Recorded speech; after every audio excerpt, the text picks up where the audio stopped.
തിരഞ്ഞെടുപ്പിൽ 20 സീറ്റും നേടുമെന്ന് കോൺഗ്രസ് നേതാവ് രമേശ് ചെന്നിത്തല. തിരുവനന്തപുരത്ത് കെപിസിസിയുടെ മുഖാമുഖം പരിപാടിയിൽ സംസാരിക്കുകയായിരുന്നു അദ്ദേഹം. സർക്കാരിന്റെ പ്രവർത്തനങ്ങളെക്കുറിച്ച് മുഖ്യമന്ത്രി ഒന്നും മിണ്ടുന്നില്ല.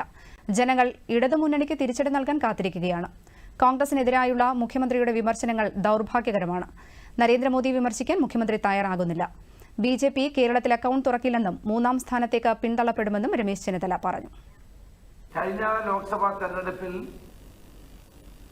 20-ൽ 19 സീറ്റ് നേടിയെങ്കിൽ ഇത്തവണ 20-20 നേടാൻ പോകുന്ന സാഹചര്യമാണ് UDF-നുള്ളത്. ഇടതുപക്ഷ മുന്നണിയെ സംബന്ധിച്ചിടത്തോളം മുഖ്യമന്ത്രിക്ക് തന്റെ ഗവൺമെന്റിന്റെ നേട്ടങ്ങൾ പറഞ്ഞുകൊണ്ട് വോട്ട് ചോദിക്കാൻ കഴിയാത്ത അവസ്ഥയാണ്.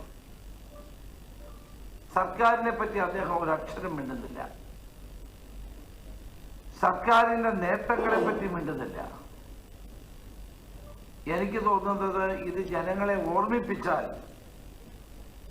സർക്കാരിനെ പറ്റി ഓർമ്മിപ്പിച്ചാൽ തങ്ങൾക്ക് തിരിച്ചടി ഉണ്ടാകുമെന്നുള്ള വിലയിരുത്തലിന്റെ അടിസ്ഥാനത്തിലാണ്